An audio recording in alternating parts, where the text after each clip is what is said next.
ایک دن میری شریک حیات نے مجھ سے ایک عجیب سا شکوہ کیا. کہنے لگیں کہ آپ بڑے ظالم ہیں.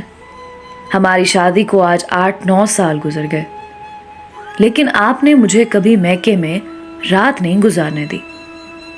بندے نے حیران ہو کے جواب دیا کہ بھلی ماں سے ہم نے وہاں رہنے کو کہاں منع کیا؟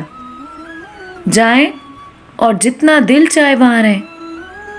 وہ خوش ہو کے بولیں ٹھیک ہے، اگلے 2 دن میں میکے میں ہی رہوں گی، لیکن آپ کا ناشتہ اور آفس کی تیاری، دوپہر اور رات کا کھانا کون بنا دے گا؟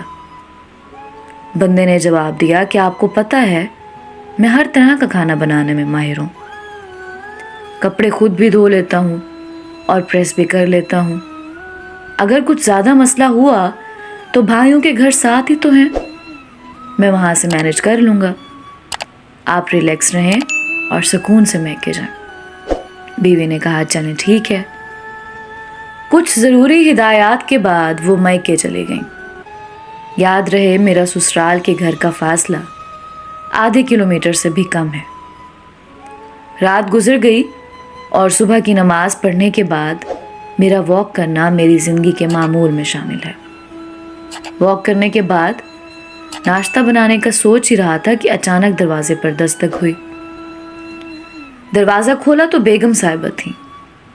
حیرانی کا جھٹکا سا لگا. اتنی صبح سویرے واپسی کر لی، خیریت؟ کہنے لگیں مجھے تو وہاں رات کو نیند بھی نہیں آئی. ساری رات یہی فکر رہی کہ اکیلے رات کیسے گزار رہے ہوں گے، صبح کو ناشتہ کیسے بنائیں گے، آفس کی تیاری کیسے کریں گے. آپ کو تو اپنے کپڑوں اور جوتوں کا بھی نہیں پتا ہوتا، لیکن لگتا ہے کہ آپ کو میرے بغیر کوئی فرق نہیں پڑنے والا. کتنے سکون سے مسکرائے جا رہے ہیں. ساتھ ساتھ ناشتہ بنانے کی تیاری بھی جاری تھی. میں نے کہا سچ بتاؤں؟ وہ بولی ہاں بتائیں. میں نے کہا نیند تو مجھے بھی نہیں آئی.